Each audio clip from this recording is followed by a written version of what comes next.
നമസ്കാരം. പ്രവാസി മലയാളിയിലേക്ക് സ്വാഗതം. ഗൾഫിലേക്കുള്ള ഈ യാത്രയ്ക്കാണോ നിങ്ങൾ ഒരുങ്ങുന്നത് എങ്കിൽ ഇത് കേൾക്കൂ. ബഹ്റൈനിലേക്കുള്ള യാത്രയ്ക്കൊരുങ്ങുന്ന പ്രവാസികളുടെ ശ്രദ്ധയ്ക്ക് സ്മാർട്ട് CPR കാർഡ് ഉപയോഗിച്ച് പ്രവാസികൾക്ക് ബഹ്റൈനിലേക്ക് വരാനും പുറത്തേക്ക് പോകാനും അവസരം ഒരുങ്ങുന്നതായി റിപ്പോർട്ട്. ഇതിനുള്ള ശുപാർശ അധികൃതരുടെ പരിഗണനയിലാണെന്ന് പാർലമെന്റ് വിദേശകാര്യ പ്രതിരോധ ദേശീയ സുരക്ഷാ സമിതി അധ്യക്ഷൻ മുഹമ്മദ് അൽ-സീസി വാർത്താ സമ്മേളനത്തിൽ അറിയിക്കുകയുണ്ടായി. പാർലമെന്റും ഷൂറ കൗൺസിലും നിർദ്ദേശത്തിന് അംഗീകാരം നൽകിയിരിക്കുകയാണ്. 1975 പാസ്പോർട്ട് നിയമം ഭേദഗതി ചെയ്ത് രാജകീയ ഉത്തരവിറങ്ങുകയും ചെയ്തു. ആഭ്യന്തര മന്ത്രാലയമാണ് ഉത്തരവ് നടപ്പാക്കുന്നതിനുള്ള നടപടികൾ സ്വീകരിക്കേണ്ടത്.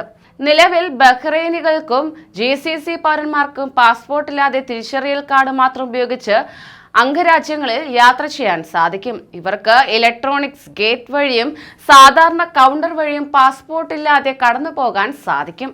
കോവിഡ് കാലത്ത് പാസ്പോർട്ട് വേണമെന്ന നിബന്ധന ഏർപ്പെടുത്തിയിരുന്നുവെങ്കിലും ഇപ്പോൾ പിൻവലിച്ചിട്ടുണ്ട്. ഭാവിയിൽ എല്ലാവർക്കും ബാധകമായ ബയോമെട്രിക് സ്ക്രീനിംഗ് സംവിധാനം ഏർപ്പെടുത്തുമെന്ന് മുഹമ്മദ് അൽ-സീസി പറഞ്ഞു. ബഹ്റൈൻ വിമാനത്താവളത്തിലെ ഇലക്ട്രോണിക് ഗേറ്റ് വഴി CPR കാർഡ് ഉപയോഗിച്ച് യാത്ര ചെയ്യാൻ കഴിയുന്ന സൗകര്യം ഇനി മുതൽ പ്രവാസികൾക്ക് ലഭിക്കാൻ വഴിയൊരുക്കുന്നതാണ് ഈ നിയമ ഭേദഗതി. അറൈവൽ ടെർമിനലിൽ 10 ഇലക്ട്രോണിക് ഗേറ്റുകളാണ് സ്ഥാപിച്ചിട്ടുള്ളത്. ഡിപ്പാച്ചർ ടെർമിനലിൽ എക്കണോമി ടിക്കറ്റുകാർക്ക് 8ഉം ഗൾഫ് എയർ ബിസിനസ് ക്ലാസ് ടിക്കറ്റുകാർക്ക് 2ഉം മറ്റ് എയർലൈൻസ് ബിസിനസ് ക്ലാസുകാർക്ക് 2ഉം ഈ ഗേറ്റുകളുണ്ട്. ബോർഡിംഗ് പാസും കൗണ്ടറും ഈ ഗേറ്റും തമ്മിൽ ബന്ധിപ്പിച്ചാണ് പ്രവർത്തിപ്പിക്കുന്നത്. അതിനാൽ CPR ഉപയോഗിച്ച് ബോർഡിംഗ് പാസ് എടുക്കുന്നവർക്ക് നേരിട്ട് ഈ ഗേറ്റ് വഴി പോകാൻ സാധിക്കും.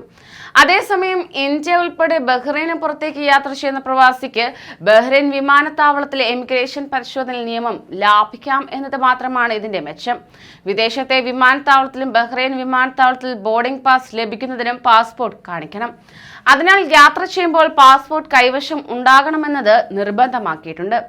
ബഹ്റൈനിലേക്ക് വരുമ്പോൾ ഒന്നിലധികം വിമാനങ്ങൾ ഒരുമിച്ചെത്തുന്ന സമയമാണെങ്കിൽ എളുപ്പത്തിൽ പുറത്തു കടക്കാൻ പുതിയ സംവിധാനം വഴി സാധിക്കുമെന്ന് സാമൂഹിക പ്രവർത്തകനായ ഫസലുൽ ഹഖ് പറയുകയുണ്ടായി. കൂടുതൽ പ്രവാസി വാർത്തകൾക്കായി ഈ ചാനൽ സബ്സ്ക്രൈബ് ചെയ്യൂ.